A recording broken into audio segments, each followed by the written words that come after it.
Our sun and its family of planets is just an everyday star in an everyday galaxy. In our galaxy alone, there are 1,000,000 times 1,000,000 stars. And when some of these stars were formed, planets might also have been formed capable of sustaining intelligent life which might visit us. The UFOs which might carry these visitors take a number of shapes, including the classic saucer profile, the cigar-shaped mothership, and the glowing disk with flashing lights.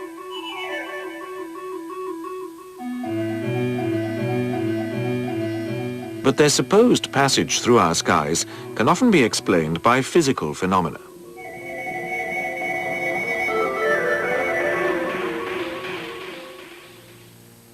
This spectacular film was shot by a holidaymaker in the Rockies. It was subsequently proved that it does not track a UFO but a meteor fireball, a chunk of rock as big as a 3-story house.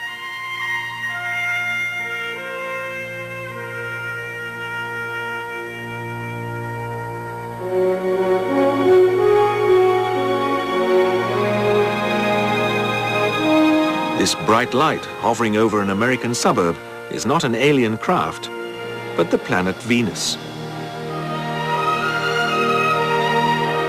This has been a frequent cause of confusion, even to experienced astronauts, as NASA engineer James Oberg explains. On one of our space flights, Michael Collins, during one of his extravehicular activities, saw Venus rising as the sun was about to come up and thought it was his target satellite. Asked the ground if the satellite was off in that direction. And later on, of course, they found out it wasn't the satellite, it was Venus. There was even a case where a man, before the UFO phenomenon began, a train conductor backed his train off the track because Venus was coming down the track at him. He thought it was an oncoming train. So the misperception of Venus is a very common thing and doesn't imply that people are not sober or honest or clear-sighted. It implies that they're human.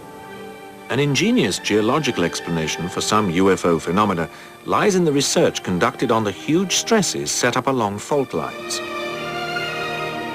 In laboratory conditions, a piece of granite is squeezed until it reaches breaking point.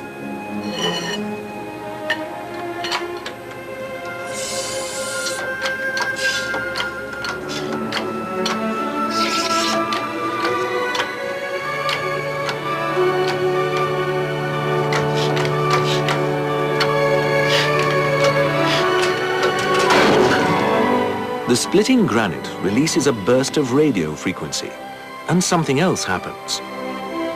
Filmed in darkness and slow motion, the breaking granite also releases bright balls of plasma, consisting of hot ionized gas sustained by the radio frequency emitted by the splitting rock. These might be tiny in a laboratory pressure chamber, but would be rather more spectacular when set up by the groaning San Andreas Fault.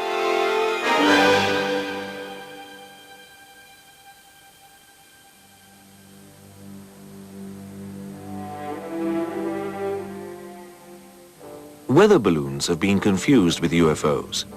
The US Air Force tried to pass the Roswell crash off as one. But could it have been debris from the top-secret Project Mogul, in which high-altitude balloons were used as part of America's early warning system? Strange lights in the sky, however spooky, can sometimes have an entirely earthbound origin. This is not a flying saucer, but a light aircraft fitted with an array of twinkling lights which, when seen from the right angle, spell out an advertising slogan.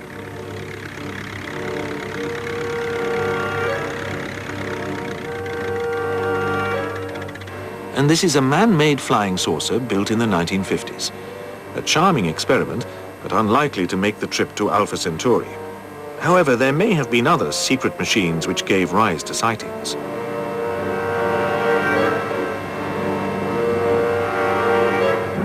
In recent years, a spate of sightings has coincided with the testing of stealth aircraft, whose striking radar-resistant profiles could easily be confused with a UFO by the untutored eye.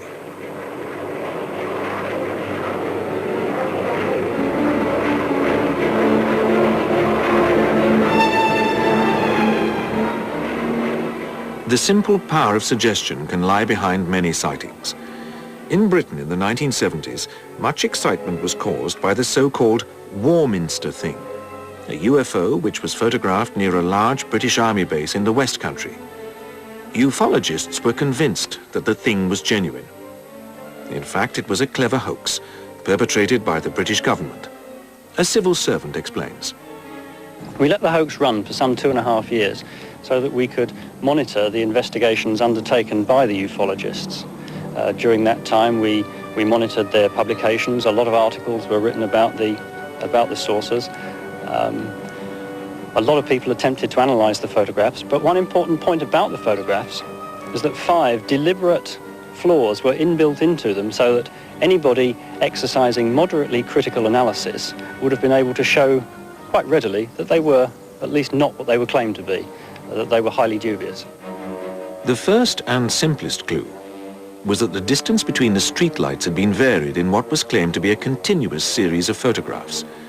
The pictures had been faked by taking background photographs on different nights and then superimposing the alien craft on them.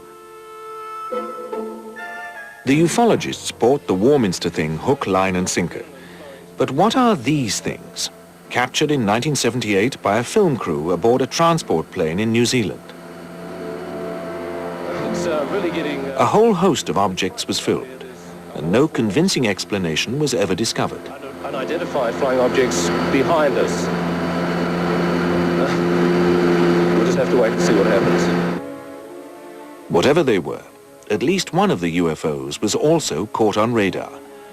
Despite all rational explanations, there are still mysteries in the night sky.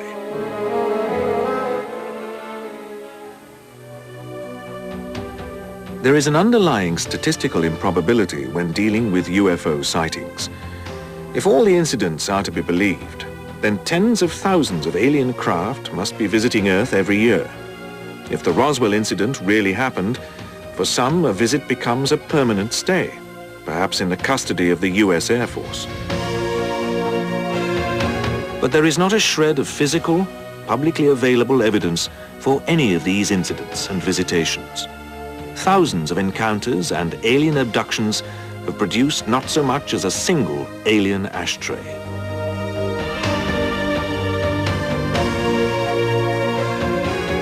Could UFOs be no more than a modern projection of the demons which have haunted humans from ancient times? Or perhaps the ambiguity which surrounds their appearances is engineered by the occupants of these elusive craft? Or are governments guarding secrets they do not wish the public to know?